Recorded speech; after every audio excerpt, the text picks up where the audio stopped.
नमस्कार। आकाशवाणी से प्रस्तुत है समाचार संध्या।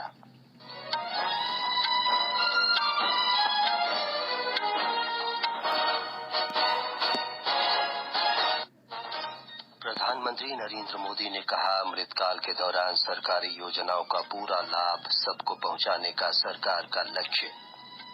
राष्ट्रपति द्रौपदी मुर्मू ने कहा, महिलाओं ने भारतीय समाज में मूल्य और नैतिकता को सशक्त करने में महत्वपूर्ण भूमिका निभाई।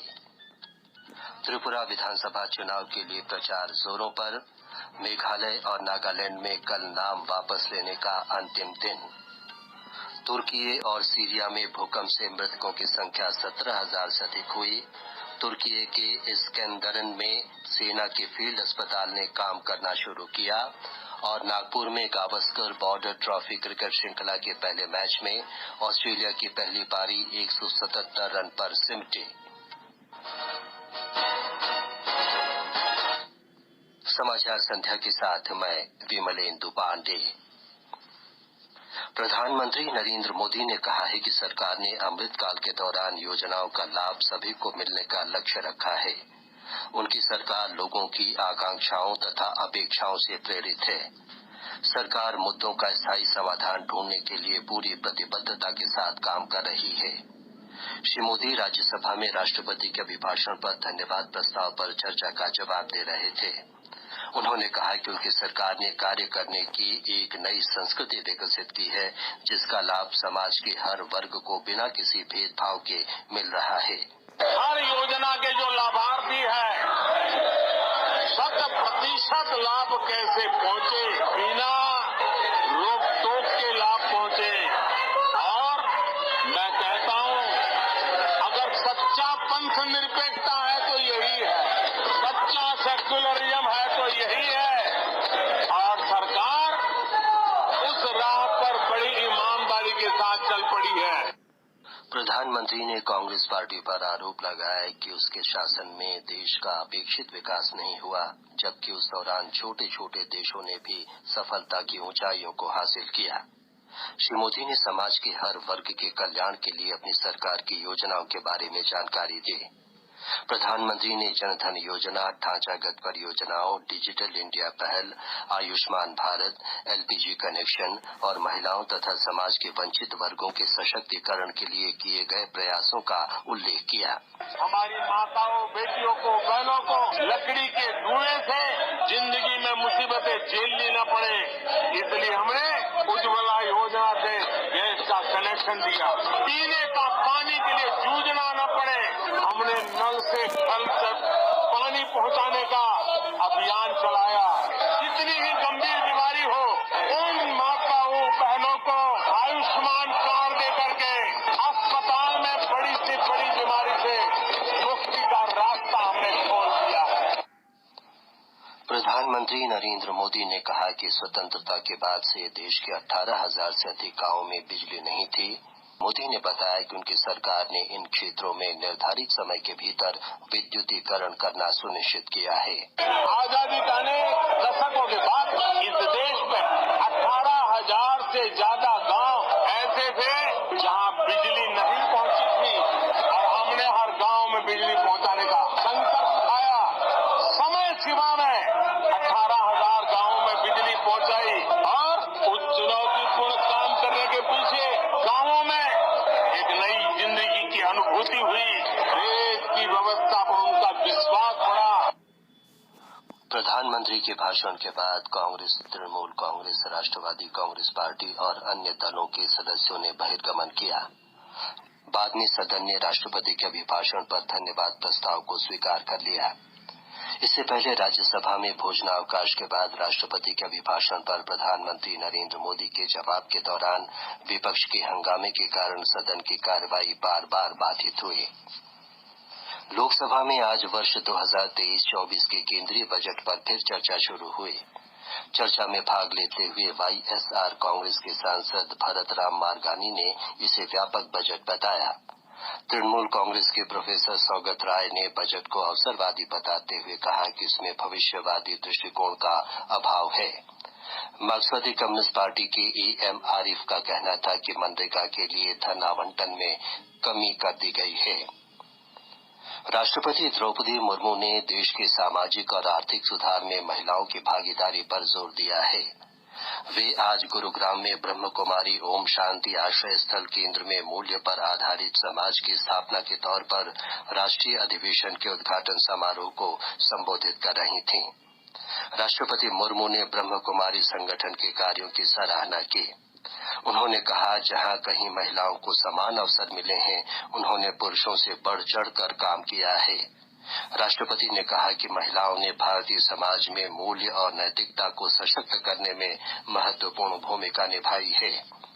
परिवार को सशक्त करने के राष्ट्रीय जागरूकता कार्यक्रम का आरंभ करते हुए राष्ट्रपति ने कहा कि माँ परिवार की पहली गुरु होती है। कि माता गुरु होती है, बच्चे अनुकरणीय होती है, माताओं से ही सीखते हैं, बड़ों से सीखते हैं, समाज से सीखते हैं। बच्चों का दिमाग कच्ची मिट्टी की तरह नरम और आकारहीन होती है। इस मिट्टी के पिंड से दिव्य मूर्ति बनाई जा सकती है।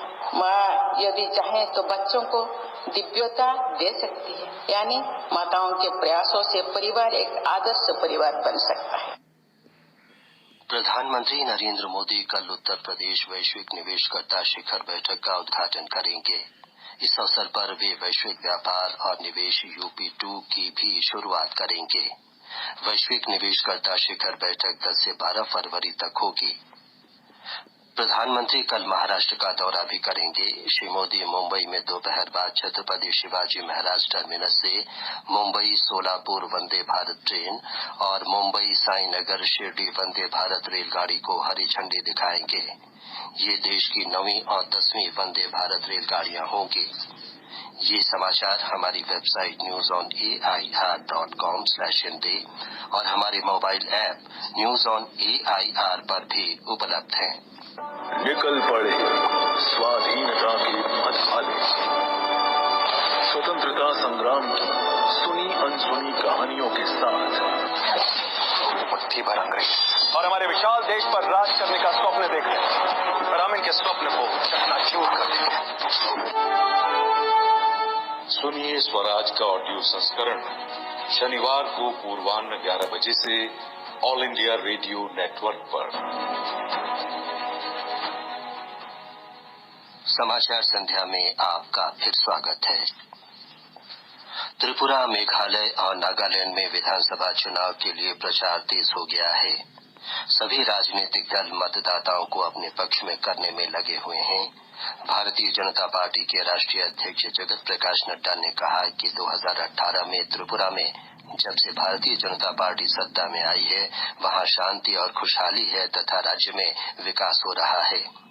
आज खैरपुर में विजय संकल्प रैली को संबोधित करते हुए श्री नड्डा ने कहा कि उनकी पार्टी लोगों के समग्र विकास के लिए प्रतिबद्ध है। कांग्रेस नेता बीरजीत सिन्हा और आशीष कुमार साहा ने आज अपनी पार्टी के पक्ष में प्रचार किया और मतदाताओं से आग्रह किया कि वो कांग्रेस और वाम गठबंधन का समर्थन करें। राज्य के पूर्व मुख्यमंत्री माणिक सरकार, बृंदा कारात और सीताराम येचुरी सहित वाम दल के प्रमुख नेता भी चुनाव प्रचार में लगे हुए हैं। तृणमूल कांग्रेस और टिपरा मोथा पार्टी के नेता घर घर जाकर प्रचार कर रहे हैं। त्रिपुरा में 16 फरवरी को मतदान होगा। मेघालय और नागालैंड में विधानसभा चुनाव के लिए कल नाम वापस लेने का अंतिम दिन है। मेघालय में जांच के बाद 375 उम्मीदवारों का नामांकन वैध पाया गया है। इन उम्मीदवारों में 36 महिलाएं हैं। हमारे संवाददाता ने खबर दी है कि मेघालय समाज में महिलाओं का वर्चस्व होने के बावजूद राज्य की राजनीति में उनका प्रतिनिधित्व बहुत कम है। मेघालय देश के उन चुनिंदा राज्यों में से है जहां पर महिला मतदाताओं की संख्या पुरुष मतदाताओं से अधिक है। इतना ही नहीं, वोट डालने के मामले में भी महिलाएं पुरुषों से ज्यादा बढ़ चढ़कर हिस्सेदारी करती हैं। हालांकि मातृसत्तात्मक समाज होने के बावजूद मेघालय की विधानसभा में महिलाओं का प्रतिनिधित्व बेहद कम है। मौजूदा विधानसभा में केवल 4 महिला विधायक हैं। मेघालय की सरकार ने 2021 में एक कानून पास करके ग्रामीण रोजगार परिषद और ग्रामीण स्वास्थ्य परिषद में महिलाओं के लिए 50% आरक्षण का प्रावधान कर दिया था, ताकि नीति निर्धारक निकायों में महिलाओं का जमीनी स्तर पर प्रतिनिधित्व बढ़े। इस बार 60 सीटों के चुनाव में 36 महिलाएं फिलहाल मैदान में हैं और देखना दिलचस्प होगा कि कितनी महिला उम्मीदवार विधानसभा की चौखट तक पहुंच पाती हैं। सुशील चंद्र तिवारी, आकाशवाणी समाचार, शिलांग। नागालैंड में विधानसभा चुनाव के लिए प्रचार अभियान जोर पकड़ रहा है। एक रिपोर्ट। नागालैंड के 60 निर्वाचन क्षेत्रों की विभिन्न राजनीतिक पार्टियों के उम्मीदवार चुनावी रैलियों और बैठकों से चुनाव प्रचार की शुरुआत कर चुके हैं। राजनीतिक पार्टियां अपने अपने घोषणा पत्र और उपलब्धियां गिनाकर रेडियो, टेलीविजन और सोशल मीडिया के मंचों के जरिए भी मतदाताओं तक पहुंचने की कोशिश कर रही हैं। 10 से अधिक राजनीतिक पार्टियां और निर्दलीय राज्य में होने वाले चुनाव में भाग्य आजमाएंगे। इनमें 4 महिला उम्मीदवारों सहित कुल 200 उम्मीदवार हैं। कोहिमा से असुनो की रिपोर्ट के साथ समाचार कक्ष से मनोज। मेघालय और नागालैंड में 27 फरवरी को मतदान होगा। केंद्रीय सूचना और प्रसारण राज्य मंत्री एल मुरुगन आज श्रीलंका के जाफना पहुंचे। जाफना में उनका गर्मजोशी से स्वागत किया गया। भारत और श्रीलंका के बीच यात्री नौका सेवाओं के माध्यम से संपर्क जल्द ही शुरू होने वाला है। इसी सिलसिले में श्री एल मुरुगन ने कान के संतोराई बंदरगाह का दौरा किया, जो पुदुचेरी से जुड़ा होगा। सूचना और प्रसारण मंत्री अनुराग सिंह ठाकुर ने कहा है कि भारत विश्व की उच्च 5 प्रमाणन व्यवस्था में से एक है। भारतीय गुणवत्ता परिषद के अंतर्गत राष्ट्रीय प्रमाणन व्यवस्था स्थापित है। श्री ठाकुर ने ट्वीट संदेश में कहा कि प्रमाणन की वैश्विक व्यवस्था मानक और गुणवत्ता की जांच विकास का नवाचार में मुख्य भूमिका है। ये समाचार आकाशवाणी से प्रसारित किए जा रहे हैं। ताजा समाचार जानने के लिए आप हमारे Twitter handle @AIR News Hindi को फॉलो कर सकते हैं। ये आकाशवाणी है। विदेश मंत्री डॉक्टर सुब्रमण्यम जयशंकर ने कहा है कि तुर्की में स्कंदरन में सेना के फील्ड अस्पताल ने काम करना शुरू कर दिया है। उन्होंने ट्वीट संदेश में कहा कि अस्पताल में सर्जिकल और इमरजेंसी वार्ड, एक्सरे लैब और मेडिकल स्टोर चल रहे हैं। डॉक्टर जयशंकर ने कहा कि भारतीय सेना भूकंप प्रभावित लोगों को राहत पहुंचाने के लिए 24 घंटे काम करेगी। तुर्की और सीरिया में भूकंप से मरने वालों की संख्या 17,000 से अधिक हो गई है। राष्ट्रपति रेसेप तैयप एर्दोआन के अनुसार तुर्की में लगभग 14,000 लोगों की मृत्यु हुई है। सीरिया में 3,162 लोगों की मौत हुई। राहत एजेंसियों और बचाव कर्मियों का कहना है कि मलबे में अब भी कई लोगों के दबे होने के कारण मृतकों की संख्या बढ़ सकती है। इलेक्ट्रॉनिकी और सूचना प्रौद्योगिकी मंत्री अश्विनी वैष्णव ने देश भर में डिजिटल भुगतान को बढ़ावा देने के उद्देश्य से आज नई दिल्ली में डिजिटल भुगतान उत्सव की शुरुआत की। ये उत्सव इस वर्ष 9 अक्टूबर तक चलेगा। बेंगलुरु में 13 से 17 फरवरी तक 14वां एरो इंडिया उत्सव आयोजित किया जा रहा है। रक्षा अनुसंधान और विकास संगठन DRDO के इस कार्यक्रम में स्वदेशी रक्षा प्रौद्योगिकी और प्रणाली को देख सकेंगे। प्रधानमंत्री नरेंद्र मोदी इस महीने की 26 तारीख को आकाशवाणी से मन की बात कार्यक्रम में देश विदेश के लोगों से अपने विचार साझा करेंगे। ये मासिक रेडियो कार्यक्रम की 98वीं कड़ी होगी। प्रधानमंत्री ने लोगों से विचार आमंत्रित किए हैं। केंद्र शासित प्रदेश जम्मू कश्मीर में कल उत्तरी कश्मीर के बारामूला जिले के गुलमर्ग में शरदकालीन खेलो इंडिया के तीसरे संस्करण का आयोजन किया जा रहा है। सूचना और प्रसारण, युवा और खेल मामलों के केंद्रीय मंत्री अनुराग सिंह ठाकुर खेलों के इस संस्करण के उद्घाटन समारोह में भाग लेंगे। भारत और ऑस्ट्रेलिया के बीच बॉर्डर गावस्कर श्रृंखला का पहला मैच आज से नागपुर में शुरू हुआ। ऑस्ट्रेलिया की टीम पहली पारी में 177 रन पर सिमट गई। अंत में मुख्य समाचार एक बार फिर। अमृतकाल के दौरान सरकारी योजनाओं का पूरा लाभ सबको पहुंचाने का सरकार का लक्ष्य।